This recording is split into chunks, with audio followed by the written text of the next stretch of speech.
Hello guys. അപ്പോൾ ഇന്നത്തെ video എന്ന് പറയുന്നത് കാനഡയിൽ നമ്മൾ ഫേസ് ചെയ്ത ഏറ്റവും വലിയൊരു പ്രശ്നത്തെ പറ്റി പറയാനാണ് കേട്ടോ. ഞാൻ ഇതിന് മുന്നേ ഉള്ള വീഡിയോസ് ഇട്ടിട്ടുണ്ട്, കാനഡയെ കുറിച്ച് ഒരുപാട് നല്ല കാര്യങ്ങൾ പറഞ്ഞിട്ടുണ്ട്, നമുക്ക് കിട്ടിയിട്ടുള്ള ഒരുപാട് ബെനിഫിറ്റ്സും ഒരുപാട് നല്ല കാര്യങ്ങളും നമ്മൾ പറഞ്ഞിട്ടുണ്ട്. പക്ഷേ കാനഡയിൽ നമ്മൾ ഫേസ് ചെയ്ത ഏറ്റവും വലിയൊരു പ്രോബ്ലവും കൂടെ നിങ്ങളുടെ അടുത്ത് പറയണമല്ലോ. കാരണം എല്ലാ കോയിനും രണ്ട് സൈഡ് ഉണ്ടല്ലോ. നല്ലത് പറയുമ്പോൾ അതിൻ്റെ ചീത്തയും കൂടെ നിങ്ങളുടെ അടുത്ത് പറയണം. കാനഡയിലേക്ക് ഇനി വരാൻ പോകുന്നവരാണെങ്കിലും പുതിയതായിട്ട് കാനഡയിലേക്ക് വന്നവരാണെങ്കിലും ഈ വീഡിയോ മൊത്തം കാണാൻ മറക്കണ്ട. ഈ വീഡിയോ എന്തായാലും യൂസ്ഫുൾ ആയിരിക്കും. അപ്പോൾ വീഡിയോയിലേക്ക് പോകുന്നതിന് മുമ്പേ ഞാൻ ഗോകുൽ, ഞാൻ ആര്യ, ഹാനുകുട്ട ഉറക്കമാണ്. Welcome back to our channel. അപ്പോൾ നമ്മൾ വീഡിയോ ചെയ്യണമെന്നുള്ളൊരു റീസൺ വന്നതെന്ന് പറയുന്നത്, നമ്മളിപ്പോൾ ന്യൂ ഇയർ ആയിട്ട് ക്രിസ്മസ് ആയിട്ട് നമ്മൾ സ്ഥിരമായിട്ട് ഹോസ്പിറ്റലിലാണ് കേട്ടോ. നമ്മൾ ക്രിസ്മസിന്റെ ഒരു ഹോൾ വീഡിയോ ഇട്ടിട്ടുണ്ടായിരുന്നു. അപ്പൊ ആ ഒരു ടൈമിൽ ഖാനുവിന് വയ്യായിരുന്നു. അത് കഴിഞ്ഞ് പിന്നെ വിച്ചുവനായി, പിന്നെ എനിക്ക്. അതിപ്പോൾ ബേസിക്കലി പറയുവാണെങ്കിൽ നമ്മുടെ ഒരു മാസത്തിൽ നമ്മൾ ശരിക്കും ഒരാഴ്ച അല്ലെങ്കിൽ 1.5 ആഴ്ചയൊക്കെ ആയിരിക്കും ഹെൽത്തി ആയിട്ടിരിക്കുന്നത് കേട്ടോ. കാരണം അല്ലാന്നുണ്ടെങ്കിൽ ഒന്നിൽ അവൻ സിക്കായിരിക്കും, അല്ലെങ്കിൽ ഞാൻ സിക്കായിരിക്കും, ഇല്ലെങ്കിൽ ഇവിടെ സിക്കായിരിക്കും. ഇതിൽ ആരെങ്കിലും ഒരാൾ എന്തായാലും സിക്കായിരിക്കും. എസ്പെഷ്യലി ഹാനു ഡെലിവറി പോയതിന് ശേഷമാണ് ഇത്രയും ഒരു സീനായത് ഭയങ്കരമായിട്ട്. പിന്നെ അത് മാത്രമല്ല, നമ്മൾ കെയർ ഹോമിലാണ് വർക്ക് ചെയ്യുന്നത്. അപ്പോൾ അവിടെ ഔട്ട് ബ്രേക്സ് വരും, ഈ ഫ്ലൂ കാര്യങ്ങളൊക്കെ അവിടെ പെട്ടെന്ന് കിട്ടും. കാരണം വയസ്സായവരായതുകൊണ്ട് അപ്പോൾ അത് നമുക്ക് കിട്ടും. നമ്മൾ ക്യാരിയറായിട്ട് വീട്ടിൽ കൊണ്ടുവരും, വീട്ടിലുള്ള എല്ലാവർക്കും കിട്ടും. അങ്ങനെ നമുക്ക് 2 പേർക്ക് ഇപ്പോൾ ഡേ കെയറിൽ നിന്നും കിട്ടാറുണ്ട്, കെയർ ഹോമിൽ നിന്നും കിട്ടാറുണ്ട്, എല്ലാ ഇതിൽ നിന്നും കിട്ടാറുണ്ട്. അപ്പോൾ അങ്ങനെ ഒരു വീഡിയോ ചെയ്യണമെന്ന് വിചാരിച്ചു. എന്തിനെക്കുറിച്ചാണെന്നല്ലേ, ഇവിടുത്തെ ഏറ്റവും വലിയ പ്രോബ്ലം എന്താണെന്ന് പറയുവാണെങ്കിൽ ഇവിടുത്തെ വിൻ്ററാണ് കേട്ടോ. ചുമ്മാ പറഞ്ഞത്, വിൻ്ററൊക്കെ നമുക്ക് സഹിക്കാം. ഇവിടുത്തെ ഹെൽത്ത് കെയറിനെ പറ്റി പറയാനാണ് ഇന്നത്തെ വീഡിയോ. ഇപ്പോൾ ഇവിടുത്തെ ഹെൽത്ത് കെയർ നമുക്ക് കൂടുതലായിട്ട് ഹോസ്പിറ്റലിൽ പോകാനുള്ളൊരു ഇത് വന്നത് ഇപ്പോഴാണ്. കാരണം ഇതിന് മുന്നേയൊക്കെ ചെറിയ എന്തെങ്കിലുമൊക്കെ കാര്യങ്ങളെ ഉണ്ടായിരുന്നുള്ളൂ. പക്ഷേ ഇപ്പോൾ ഹോസ്പിറ്റലുകളിലോട്ട് പോകുമ്പോഴാണ് അതിൻ്റെ ആ ഒരു എന്താ പറയുക, എത്രത്തോളം അത് ഒരു കാനഡ പോലത്തെ ഇത്രയും വലിയൊരു രാജ്യത്ത്, ഇത്രയും ഡെവലപ്ഡ് ആയിട്ടുള്ളൊരു രാജ്യത്ത് ഇങ്ങനൊരു സിറ്റുവേഷൻ ആണ് എന്നൊരു റിയാലിറ്റി മനസ്സിലാവുന്നത്. അത് ഇപ്പോഴാണ് ഇത്രയും വേഴ്സായി തുടങ്ങിയത്. അപ്പോൾ അതിലേക്ക് നമുക്ക് പോവാം. അതിനു മുന്നേ നമ്മൾ ഒരു വീഡിയോ കാണുകയുണ്ടായി. അപ്പോൾ അത് കുറേ വ്യൂ ഒക്കെ കിട്ടിയൊരു വീഡിയോ ആണ്. അപ്പോൾ അങ്ങനെ ഞാൻ കണ്ടപ്പോൾ അതിൽ പുള്ളിക്കാരൻ പറയുന്നതിനോട് എനിക്ക് യാതൊരു യോജിപ്പുമില്ല. കാരണം അതിൽ പുള്ളിക്കാരൻ കാനഡയെ ഭയങ്കര നെഗറ്റീവായിട്ടാണ് പറയുന്നത്. ഇപ്പോൾ പുള്ളിക്കാരൻ പറയുന്ന 1-2 കാര്യങ്ങൾ ഞാൻ യോജിക്കുന്നുണ്ട്. കാരണം ഇപ്പോൾ കാനഡയിൽ ക്രൈം റേറ്റ് കൂടി വരുന്നുണ്ട്. അതുപോലെ തന്നെ ഇപ്പോൾ ഞാൻ പറഞ്ഞ ഹെൽത്ത് കെയർ സിസ്റ്റത്തെ പറ്റി പറയുന്നുണ്ട്. കാനഡയിൽ നമുക്ക് ഒരു സുരക്ഷിതത്വം ഇല്ല എന്നൊക്കെ പറയുന്നുണ്ട്. ഈ പറയുന്നതൊക്കെ എല്ലാ രാജ്യത്തും ഉള്ളതല്ലേ. എല്ലാ രാജ്യത്തും ക്രൈം റേറ്റ് കൂടി വരുന്നുണ്ട്, എല്ലാ രാജ്യത്തും ഹെൽത്ത് കെയർ ഇഷ്യൂസ് വരുന്നുണ്ട്, എല്ലാ രാജ്യത്തും ഈ പറയുന്ന സാധനങ്ങളെല്ലാം ഉണ്ട്. നാട്ടിലാണെങ്കിലും അപ്പോൾ ഇതിങ്ങനെ വേഴ്സായിക്കൊണ്ടിരിക്കുകയാണ്. അത് കാനഡയിൽ മാത്രമല്ല. അത് എനിക്ക് പൂർണ്ണമായിട്ട് യോജിക്കാൻ പറ്റാത്തൊരു കാര്യമാണ്. ഒരുപാട് കമൻസ് ഞാൻ വായിച്ചു, അത് തന്നെയാണ് പറയുന്നത്. അപ്പോൾ അതിനെപ്പറ്റി നമുക്ക് പിന്നെ പറയാം. അപ്പോൾ ഇന്നത്തെ വീഡിയോ നമ്മൾ പറഞ്ഞിരുന്നത് ഇവിടുത്തെ ഹെൽത്ത് കെയറിനെ പറ്റി പറയാനാണ്. നമ്മളിപ്പം കാനഡയിൽ വരുന്നതിന് മുന്നേ തന്നെ ഞങ്ങൾ കേട്ടിട്ടുണ്ടായിരുന്നു, ഞാൻ വായിച്ചിട്ടുണ്ടായിരുന്നു, മിച്ചും വായിച്ചിട്ടുണ്ടായിരുന്നു, അല്ലെങ്കിൽ കേട്ടറിഞ്ഞിട്ടുണ്ടായിരിക്കും. ഇവിടുത്തെ ഇപ്പോൾ എഡ്യൂക്കേഷൻ സിസ്റ്റം ആണെങ്കിലും ഫ്രീ ആണ്, അതുമാത്രമല്ല ഹെൽത്ത് സിസ്റ്റം ആണെങ്കിലും കംപ്ലീറ്റ്ലി ഫ്രീ ആണ്. അപ്പോൾ അതൊക്കെ തന്നെയാണ്, ഇവിടെ എല്ലാം ഫ്രീ ആണ്. പക്ഷേ അതിൽ വരുന്ന ഒരു എന്താണ് ഡിസഡ്വാൻറ്റേജ് എന്ന് പറയുന്നത്, ഫ്രീ എന്ന് പറയുന്നതേ ഉള്ളൂ. പക്ഷേ 50% നമ്മുടെ ടാക്സ് പിടിച്ചിട്ടാണ് ഈ സർവീസസ് ഫ്രീ ആയിട്ട് തരുന്നത്. അതുകൊണ്ട് അത് ഫ്രീ എന്ന് പറയാൻ പറ്റില്ല.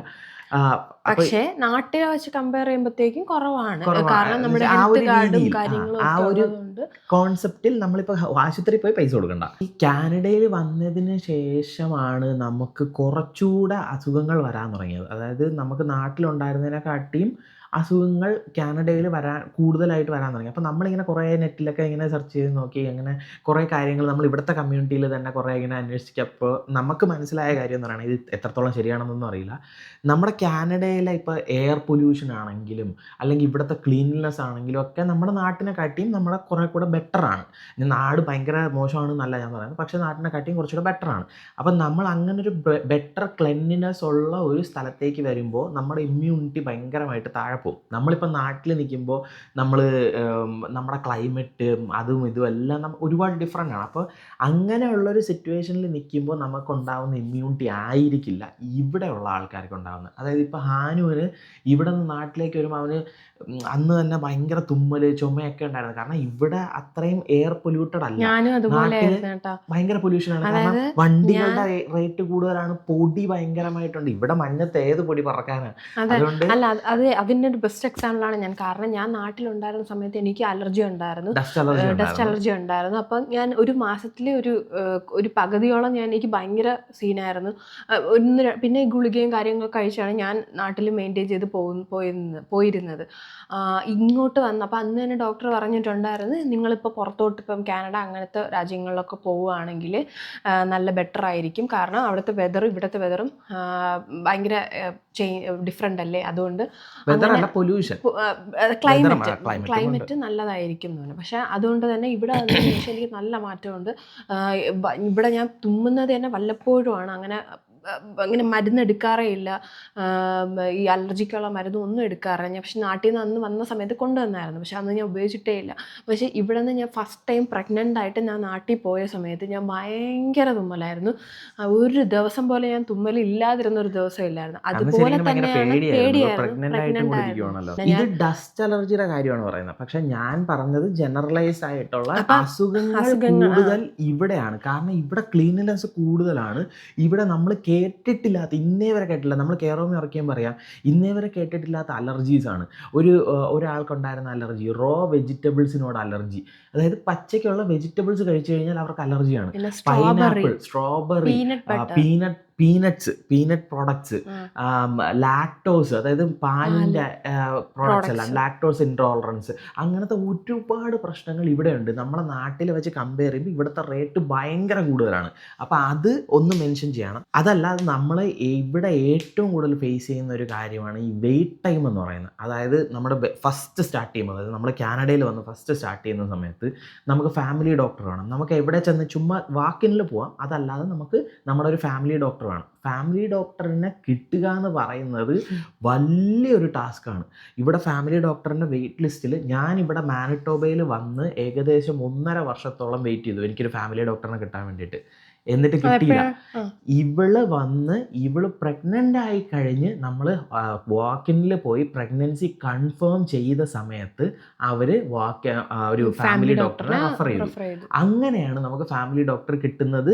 റീസൺ ബീയിങ് ഇവള് പ്രഗ്നൻ്റ് ആയതുകൊണ്ട് മാത്രം. ഫാമിലി ഡോക്ടറെ കിട്ടിയിട്ടില്ല. അപ്പൊ ഈ പ്രഗ്നൻ്റ് ആയതിന്റെ പ്രയോറിറ്റി ഉള്ളത് കൊണ്ടാണ് നമുക്ക് ഫാമിലി ഡോക്ടറിനെ കിട്ടി. അപ്പോൾ ഫാമിലി ഡോക്ടറിനെ കിട്ടുക എന്നുള്ള ഒരു വലിയൊരു ടാസ്ക് ഉണ്ട് ഇവിടെ. കാരണം ഫാമിലി ഡോക്ടറാണ് നമ്മുടെ സർജറിക്കും അല്ലെങ്കിൽ അതുപോലുള്ള കാര്യങ്ങൾക്കും അവരുടെ റെഫറൻസ് നമുക്ക് വേണം. ഒന്ന്. രണ്ടാമത്തെ കാര്യം, ഫാമിലി ഡോക്ടറിനെ ഇനി കിട്ടി എന്നിരിക്കട്ടെ, ഇപ്പം എനിക്ക് വയ്യാതിരിക്കുവാണെങ്കിൽ ഞാനിപ്പോൾ ഫാമിലി ഡോക്ടറെ വിളിച്ച് പറയുകയാണെങ്കിൽ എനിക്കൊരു അപ്പോയിൻമെൻറ്റ് വേണം എന്ന് പറയുകയാണെങ്കിൽ മിനിമം 3 ആഴ്ച അല്ലെങ്കിൽ 4 ആഴ്ച കഴിഞ്ഞിട്ട് എനിക്കൊരു ഡേറ്റ് കിട്ടുള്ളൂ. അപ്പോൾ കിട്ടിയാൽ കിട്ടി. അപ്പോൾ നമ്മൾ force to go to walk in ക്ലിനിക്കിലേക്ക് പോകേണ്ടി വരും. എങ്ങനെ പോയാലും വാക്കിനിലേക്ക് പോകുന്നതിൻ്റെ ടാസ്ക് എന്താണെന്ന് വെച്ച് കഴിഞ്ഞാൽ, ഇവിടെ ഡോഫിനിൽ ഒരൊറ്റ ഹോസ്പിറ്റലാണ്. ഇവിടെ വാക്കിനിൽ പോയി കഴിഞ്ഞാൽ മിനിമം 1.5 മണിക്കൂർ അല്ലെങ്കിൽ 2 മണിക്കൂർ വെയിറ്റിംഗ് ടൈം ഉറപ്പാണ്. കാരണം നമ്മള് ഇപ്പൊ ലാസ്റ്റ് ടൈം, അതായത് ഹാനുവിന് ഇപ്പൊ വയ്യാണ്ടായില്ലേ, 3-ാം തീയതി വയ്യാണ്ടായി. അപ്പോൾ വയ്യാണ്ടായി അന്ന് അവന് ഒട്ടും വയ്യായിരുന്നു. അങ്ങനെ രാവിലെ നമ്മൾ ഹോസ്പിറ്റലിൽ പോയപ്പോഴത്തേക്കും നമുക്ക് മുന്നേ 15 പേരുണ്ടായിരുന്നു, ഒരൊറ്റ ഡോക്ടറും. അപ്പോൾ നമ്മൾ പോയിട്ട് ഒരു 1.5 മണിക്കൂർ ഇരുന്നെന്ന് തോന്നുന്നു. പിന്നെ മടുത്തിട്ട് വിശപ്പായപ്പോൾ നമ്മൾ തിരിച്ചു വന്നു. എന്നിട്ട് വൈകിട്ട് വീണ്ടും പോയപ്പോഴത്തേക്കും 21 ബേസിക്കലി വെയിറ്റിംഗ് ടൈം ഭയങ്കര കൂടുതലാണ്. ഇപ്പം ഞാൻ അത് കഴിഞ്ഞിട്ട് എനിക്ക് ഇൻഫെക്ഷനായി. എനിക്ക് 26-ന് ആ മൺഡേ, അതായത് 27-28-നാണെന്ന് തോന്നുന്നു, ആ ഒരു ദിവസം എനിക്ക് കണ്ണ് ഭയങ്കര പ്രശ്നമായിട്ട് ഞാനിങ്ങനെ കണ്ണാടിയിലൊക്കെ നോക്കിയപ്പോൾ കണ്ണിൽ നിന്ന് ഭയങ്കര വെള്ളം വരുന്നു, കണ്ണ് ചുമന്നിരിക്കുന്നു. സംഭവം എന്ന് പറയുന്നത് കൺജക്റ്റിവൈറ്റിസ് ആയിരുന്നു. ഇവിടുത്തെ ആൾക്കാരുടെ ഭാഷയിൽ പറയുവാണെങ്കിൽ പിങ്കൈ, നമ്മുടെ നാട്ടിൽ പറയുവാണെങ്കിൽ ചെങ്കണ്ണ് എന്ന് പറയും. അപ്പോൾ ആ ഒരു സംഭവമായിരുന്നു. അതിനു വേണ്ടി ഞാൻ അവിടെ പോയി ഇരുന്നത് ഏകദേശം 2 മണിക്കൂറോളം ഞാൻ അവിടെ ഇരുന്നപ്പോൾ എനിക്ക് ഡോക്ടറിനെ കാണാൻ പറ്റി. അവരപ്പോൾ ഒരു ആൻറ്റിബയോട്ടിക്കും തന്നു, കണ്ണിലടിക്കാൻ ഒരു ഐ ഡ്രോപ്പും തന്നു. 2 ദിവസം കഴിഞ്ഞു, ഓക്കെ ആയി.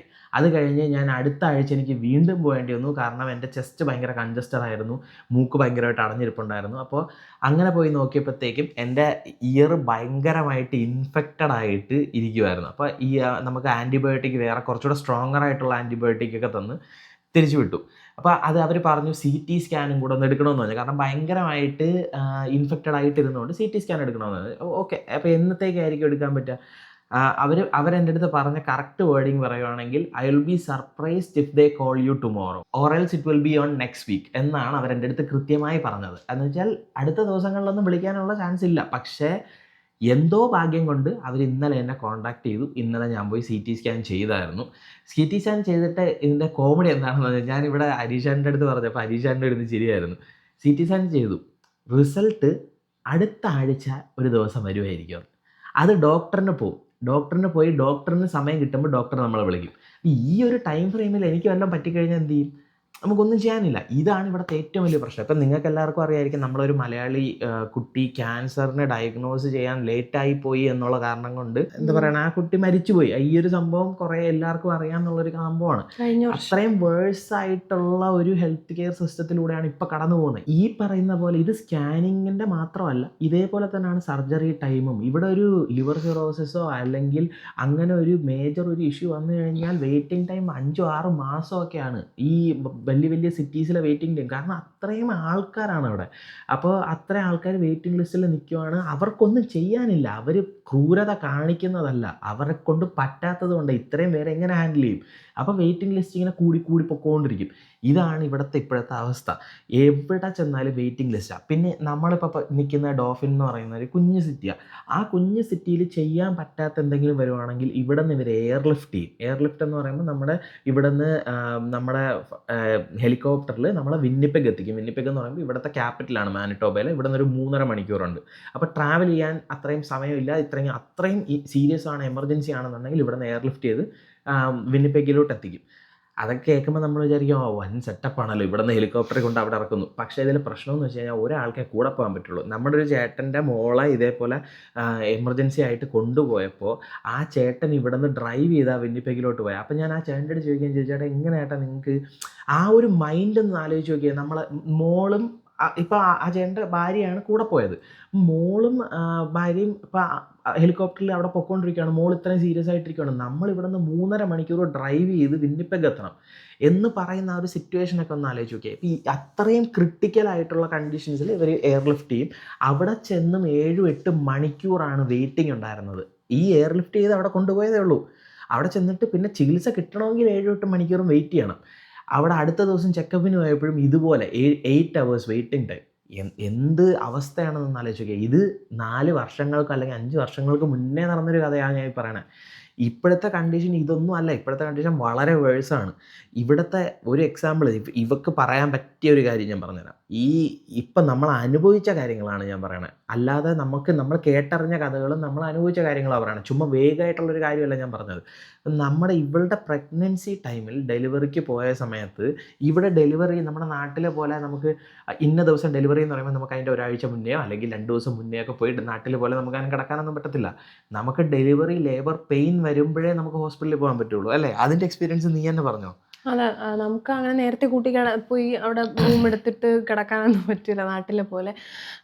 പിന്നെന്താണ്, ഇവിടെ ആകെ 6-7 ബെഡാണ് ഉള്ളത്. എനിക്ക് കറക്റ്റ് അറിയില്ല, അത്ര ബെഡേ ഉള്ളൂ. അപ്പോൾ ആൾക്കാർക്ക് പ്രയോറിറ്റി ഉള്ള ആൾക്കാർക്ക് മാത്രമേ അവിടെ ലേബർ റൂമിലേക്ക് അവർ എൻട്രി കൊടുക്കുകയുള്ളൂ.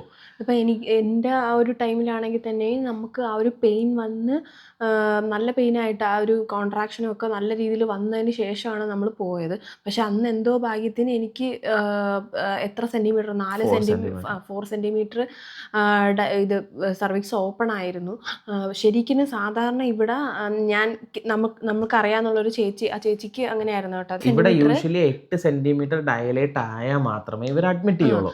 ഇവള് ഇവള് പോയപ്പോൾ അന്നുണ്ടായിരുന്ന അഡ്വാൻറ്റേജ് എന്ന് പറഞ്ഞു കഴിഞ്ഞാൽ ഇവള് പോയപ്പോൾ ഫസ്റ്റ് ചെക്ക് ചെയ്തപ്പോൾ 2 സെൻറ്റിമീറ്റർ ഡയലേറ്റ് ആയിട്ടുണ്ടായിരുന്നുള്ളൂ എന്ന് പറഞ്ഞു. അപ്പോൾ അവർ വീട്ടിലോട്ട് പറഞ്ഞു വിടാൻ വേണ്ടി ഇരിക്കുമായിരുന്നു. അത് കഴിഞ്ഞ് ഡോക്ടർ വന്ന് ചെക്ക് ചെയ്തപ്പോൾ അത് ഏകദേശം ഒരു അരമണിക്കൂറിൽ ഡോക്ടർ വന്ന് ചെക്ക് ചെയ്തപ്പോൾ ഇവർക്ക് 4 സെൻറ്റിമീറ്റർ ഡയലേഷനായി. അപ്പോൾ പെട്ടെന്നൊരു 2 സെൻറ്റിമീറ്റർ ഡയലേഷൻ വന്നത് കൊണ്ടാണ് ഡോക്ടർ അഡ്മിറ്റ് ചെയ്തത്. പക്ഷേ അതിനുശേഷം പിന്നെ ഭയങ്കര സ്ലോ ആയിട്ടാണ് ഡയലേഷൻ ഉണ്ടായത്. പക്ഷേ അതുകൊണ്ട് നമുക്ക് അവിടെ അഡ്മിറ്റഡ് ആവാൻ പറ്റി. പക്ഷേ ഈ പറയുന്ന ചേച്ചി അവിടെ പോയപ്പോ എനിക്ക് തോന്നുന്നു 3-4 സെന്റിമീറ്റർ ഡയലേറ്റ് ആയി. അപ്പൊ ഇവര് പറഞ്ഞു തിരിച്ചു വിട്ടു. 8 സെന്റിമീറ്റർ ഡയലേഷൻ ആണെങ്കിലും നല്ല പെയിൻ ഉണ്ടായിരുന്നു. നിങ്ങളൊന്ന് ആലോചിക്കുക, ആ പെയിനും കൊണ്ട് വീട്ടിലോട്ട് വരണം ചേച്ചി പാവം. എന്നിട്ട് വീണ്ടും ഇവിടെ നിന്ന് തന്നെ നമ്മളിപ്പം ആലോചിക്കുക, അതായത് ഹോസ്പിറ്റലിലാണെങ്കിൽ എല്ലാ ഫെസിലിറ്റീസും ഉണ്ട്. അതായത് നമുക്കിപ്പം പെയിൻ ഒക്കെ ആണെങ്കിൽ നമുക്ക് അതിനനുസരിച്ച് അവർ ഒരു ഇപ്പം എനിക്കാണെങ്കിൽ തന്നെ ആ സമയത്ത് ഓക്സിജൻ അല്ല നൈട്രജൻ മാസ്കും അങ്ങനത്തെ കാര്യം ഈ പെയിൻ ഒന്ന് കുറയ്ക്കാൻ വേണ്ടിയിട്ട് കുറേ കാര്യങ്ങൾ തന്നു. അതിന് ശേഷമാണ് ഞാൻ എപ്പിഡ്യൂറൽ എടുത്തത്. അപ്പോൾ ചേച്ചിയുടെ അവസ്ഥയാണെങ്കിൽ വീട്ടിൽ നിന്ന് തന്നെ എല്ലാം ആ ഒരു കാര്യങ്ങളെല്ലാം ചെയ്യണ്ടേ. മറ്റേതാകുമ്പോൾ അവരെല്ലാം ഹോസ്പിറ്റലിൽ സപ്പോർട്ടായിട്ടുണ്ട്. അപ്പോൾ പിന്നെ 8 സെന്റിമീറ്റർ ആയതിനു ശേഷമാണ് ചേച്ചി തിരിച്ചു പോയത്. നമുക്കറിയാൻ പറ്റില്ലല്ലോ, അവിടെ ചെല്ലുമ്പോഴത്തേക്ക് 8 സെന്റിമീറ്റർ ആയാൽ അവർ ഓക്കെ കയറിക്കോന്ന് പറയും. അത് മാത്രമല്ല, ഇപ്പം ഡെലിവറി കഴിഞ്ഞാലും ഇവർ ഒറ്റൊരു ദിവസമേ കിടത്തത്തുള്ളൂ. അത് കഴിഞ്ഞ് ഒരു ദിവസം കൂടെ കിടക്കണമെങ്കിൽ തന്നെ നമ്മൾ അത്രയും കോൺഫിഡൻ്റ് അല്ല. നമ്മളിപ്പം കൊച്ചിനെ നോക്കാൻ അത്രയും ഫീഡിങ്ങിന് ഓക്കെ അല്ല, ഇച്ചിരി ബാത്തിങ്ങിന് ഓക്കെ അല്ല. നാട്ടിലാണെങ്കിൽ ഒരാഴ്ച അല്ലെങ്കിൽ 2-3 ദിവസമെങ്കിലും കിടത്തുമല്ലോ. അപ്പം അതൊരു സംഭവമാണ്. അപ്പൊ ഈ പറയുന്ന കാരണങ്ങൾ, അതായത് ഈ പറയുന്ന വെയിറ്റിംഗ് ടൈംസും ഈ പറയുന്ന ചികിത്സയുടെ ഇത്രയും ഒരു വേഴ്സ്റ്റ് എക്സ്പീരിയൻസും ഒക്കെ വരാനുള്ള മെയിൻ കാരണം ഇപ്പം എന്താണെന്ന് പറഞ്ഞു കഴിഞ്ഞാൽ ഈ ഒരു ലാസ്റ്റ് ഒരു 5 years ആയിട്ട് കാനഡയിൽ ഭയങ്കരമായിട്ട് പോപ്പുലേഷൻ ഇൻക്രീസ് ചെയ്യുവാണ്. അതാണ് ഇപ്പോഴത്തെ ഗവൺമെൻറ് ഇത്രയും ഹേട്രഡ് ആവാൻ, അല്ല സ്ട്രിക്റ്റ് റൂൾസിൻ്റെ അല്ല, ഇത്രയും ഹേട്രഡ് അവർ കിട്ടാനുള്ള മെയിൻ കാരണം അതാണ്. കാരണം അവർ ഇത്രയും ഇമിഗ്രൻസിനെ കൊണ്ടുവന്നു. ഇവിടെ കൊള്ളാവുന്ന ഉള്ള ആൾക്കാരെ കാട്ടിയും കൂടുതലായി ഇപ്പോൾ ആൾക്കാർ. സാച്ചുറേറ്റഡ് ഒന്നും അല്ല, ഓവർ സാച്ചുറേറ്റഡ് ആണ് ഇപ്പോൾ. ഭയങ്കരമായിട്ട് ഓവർ പോപ്പുലേറ്റഡ് ആണ് എല്ലാ സ്ഥലങ്ങളിലും. ഇപ്പം ഈ പറയുന്ന വാൻകൂവറോ അല്ലെങ്കിൽ ടൊറൻറ്റോയിലോ ഒക്കെ പോയി കഴിഞ്ഞ് കഴിഞ്ഞാൽ താമസിക്കാൻ സ്ഥലമില്ല.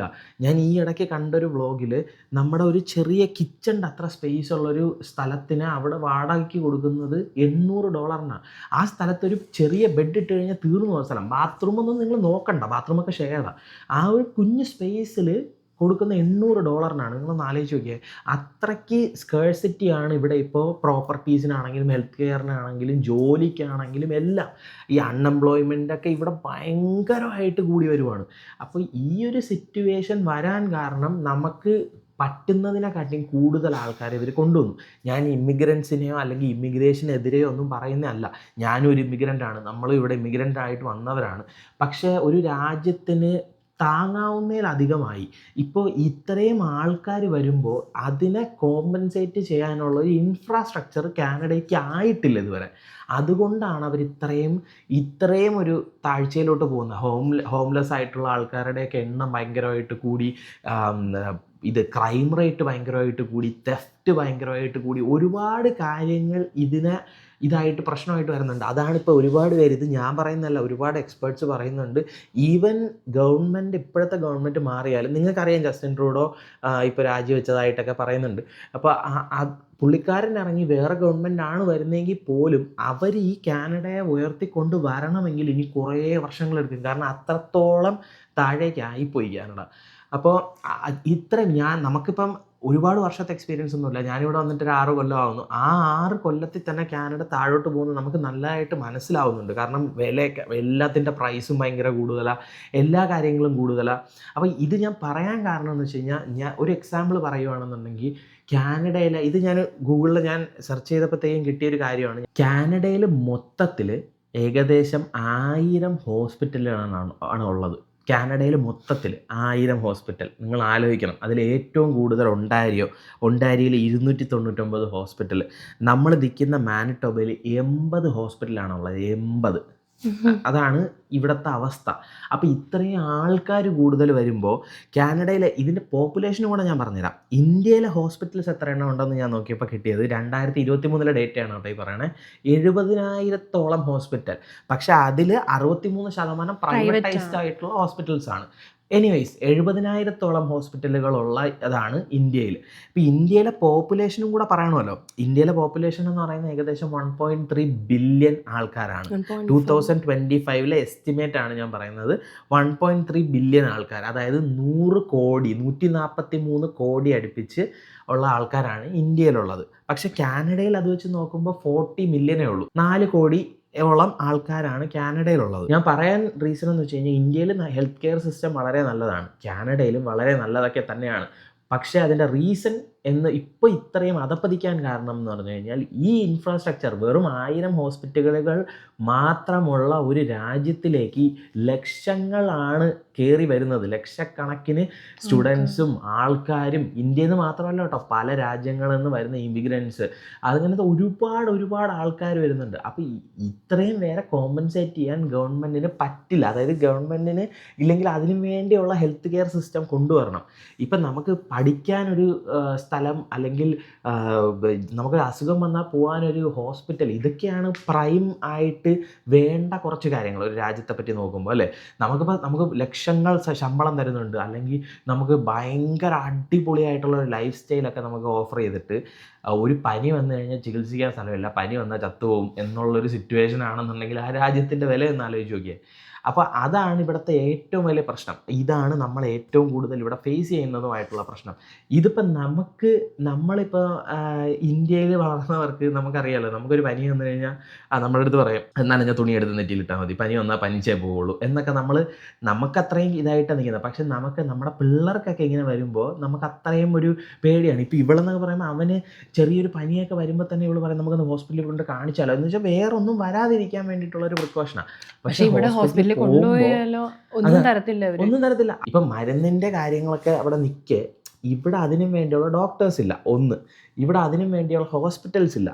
ഇവിടെ അതിനും വേണ്ടിയുള്ള ഹെൽത്ത് കെയർ വർക്കേഴ്സ് ഇല്ല. എല്ലാ പ്രൊവിൻസിലും ഹെൽത്ത് കെയർ വർക്കേഴ്സിൻ്റെ ഒരു ഷോർട്ടേജ് എപ്പോഴും ഉള്ളതാണ്. എപ്പോഴും എത്ര സ്ഥലങ്ങളിൽ പോയാലും അത് ഒരു കാര്യം എന്ന് പറഞ്ഞാൽ അവരുടെ വേജസും കുറേയൊക്കെ കോൺസ്റ്റൻ്റ് ആണ്. അതുകൊണ്ടാണ് ഹെൽത്ത് കെയർ വർക്കേഴ്സായിട്ട് ആരും പോകാത്ത. കാരണം ഇത്രയും കോംപ്ലിക്കേറ്റഡ് ആയിട്ടുള്ളൊരു ഫീൽഡാണ്. പക്ഷേ സ്റ്റിൽ ഞാൻ ഒരുപാട് വലിച്ചു നീട്ടുന്നില്ല. ഇതാണ് നമ്മൾ കാനഡയിൽ ഫേസ് ചെയ്യുന്ന ഏറ്റവും വലിയ പ്രശ്നം. അതിപ്പോൾ ഇനി ഒരു പുതിയൊരു മന്ത്രിസഭ വന്ന്, അല്ലെങ്കിൽ പുതിയൊരു ഗവൺമെൻറ് വന്ന് അവർക്കിനി ഇതിൽ എന്താണ് ചെയ്യാൻ പറ്റുന്നത് എന്നൊക്കെ ചോദിച്ചു കഴിഞ്ഞാൽ ഒരു ഐഡിയയില്ല. അത് കാനഡയിൽ മാത്രമല്ല കേട്ടോ, US-ലും ഇങ്ങനെ തന്നെയാണ്. വെയിറ്റിംഗ് ടൈമൊക്കെ ഇപ്പോൾ ഭയങ്കര കൂടുതലാണ്. US-ൽ, ജർമ്മനി, UK-ൽ ഇങ്ങനെയാണ്. UK-ൽ നമുക്കറിയാവുന്ന ഫാമിലീസ് ഉണ്ട്, അവരും പറയുന്നത് നമ്മൾ കേട്ടിട്ടുണ്ട്, ഇത്രയും നാൾ വെയിറ്റ് ചെയ്താലാണ് ഒരു അപ്പോയിൻമെൻറ്റ് കിട്ടുക എന്നൊക്കെ അവരും പറയാറുണ്ട്. UK ഒക്കെ യൂറോപ്യൻ കൺട്രീസിലും അമേരിക്കൻ കൺട്രീസിലും ഒക്കെ ഉള്ളൊരു പ്രശ്നമാണ്, നോർമലി ഉള്ളൊരു പ്രശ്നമാണ്. കാരണം അവർക്ക് അതിനുള്ള ഇൻഫ്രാസ്ട്രക്ചർ ആയിട്ടില്ല ഇത്രയും വലിയൊരു പോപ്പുലേഷനെ കൺട്രോൾ ചെയ്യാനുള്ള. അപ്പോൾ ഇത് എല്ലാ രാജ്യത്തും വരുന്നൊരു സംഭവമാണ്. നമ്മൾ കാനഡയിൽ ഒരിക്കലും നമ്മൾ ഈ വീഡിയോ ചെയ്യാൻ കാരണം നമ്മൾ ഈ നെഗറ്റീവായിട്ട് പറയാം, അതായത് ഹോസ്പിറ്റൽ, അതായത് എന്താ പറയേണ്ടത്, മൊത്തത്തിലൊരു നെഗറ്റീവായിട്ട് പറയാൻ വേണ്ടിയിട്ടല്ല നമ്മൾ ഈ വീഡിയോ ശരിക്കും ചെയ്തത്. കാരണം നമ്മൾ ഫേസ് ചെയ്തത് കാര്യങ്ങളും ഒരുപാട് പേര് ഫേസ് ചെയ്തുകൊണ്ടിരിക്കുന്ന കാര്യങ്ങളും ആണ് നമ്മൾ ജസ്റ്റ് ഒന്ന് മെൻഷൻ ചെയ്തതന്നേ ഉള്ളൂ. അല്ലാതെ മൊത്തത്തിൽ കാനഡ അത്ര അല്ല. ഹെൽത്ത് കെയർ സിസ്റ്റത്തെ പറ്റി നമ്മൾ കാനഡ എന്നൊക്കെ കേൾക്കുമ്പോൾ, കാനഡ അല്ലെങ്കിൽ അമേരിക്കയിലൊക്കെ പോകുന്ന കേൾക്കുമ്പോഴത്തേക്കും നമ്മൾ മനസ്സിൽ അപ്പോൾ അവിടെ വൻ സെറ്റപ്പ് ആണല്ലോ എന്നുള്ള രീതിയിലാണ്. പക്ഷേ ഹെൽത്ത് കെയർ സിസ്റ്റം ഇവിടെ താറുമാറായി കിടക്കുവാണ് എന്നുള്ളൊരു കാര്യം നിങ്ങളടുത്ത് പറയാൻ വേണ്ടിയിട്ടാണ് നമ്മൾ ഈ ഒരു വീഡിയോ ചെയ്തത്. അല്ലാതെ നമ്മൾ ഇതിന് മുന്നേ ചെയ്തിട്ടുണ്ട്, നമ്മളെ PR ജേർണി ചെയ്തിട്ടുണ്ട്, ഇപ്പം നമ്മളങ്ങനെ ഒരുപാട് വീഡിയോസ് ചെയ്തിട്ടുണ്ട്. നമ്മൾ കാനഡയെ പറ്റി നല്ല കാര്യങ്ങളുള്ളത് നല്ല കാര്യങ്ങളായിട്ട് തന്നെയാണ് പറഞ്ഞിട്ടുള്ളത്. അപ്പോൾ ഈ ഒരു നെഗറ്റീവ് കാര്യം നിങ്ങളും അറിയണം, നിങ്ങളും അറിഞ്ഞിരിക്കണം എന്നുള്ളൊരു കാര്യമാണ്. അപ്പോൾ ഇതൊക്കെ നിങ്ങളുടെ അടുത്ത് പറയണമെന്നുണ്ടായിരുന്നു. അപ്പോൾ അത്രയേ ഉള്ളൂ. അപ്പോൾ ഈ വീഡിയോ ഇവിടെ കൊണ്ട് വൈൻഡ് അപ്പ് ചെയ്യുകയാണ്. വീഡിയോ ഇഷ്ടമായെങ്കിൽ like, share and subscribe to our channel. മറക്കണ്ട, നിങ്ങളുടെ അഭിപ്രായങ്ങളും നിർദ്ദേശങ്ങളും എല്ലാം കമൻറ്റ് വഴി അറിയിക്കുക. അതുപോലെ തന്നെ നമ്മുടെ PR ജേർണിയുടെ വീഡിയോ ഇട്ടിട്ടുണ്ട്. നമ്മുടെ ഡീറ്റെയിൽ ആയിട്ടുള്ള ഒരു PR ജേർണിയുടെ ഒരു വീഡിയോ ഉണ്ട്. അതുപോലെ തന്നെ പ്രഗ്നൻസി ജേർണി ഇട്ടിട്ടുണ്ട്. അപ്പോൾ അത് കണ്ടിട്ടില്ലാത്തവർ, ഇതിൻ്റെയൊക്കെ ഡീറ്റെയിൽഡ് വെർഷൻ കണ്ടിട്ടില്ലാത്തവരുണ്ടെങ്കിൽ ഞാൻ എവിടെയെങ്കിലുമൊക്കെ ഞാൻ ടാഗ് ചെയ്തേക്കാം. അപ്പോൾ അതിൽ ക്ലിക്ക് ചെയ്ത് ആ വീഡിയോസ് കാണുക. അപ്പോൾ നെക്സ്റ്റ് വീഡിയോ കാണുന്നവരെ ബൈ.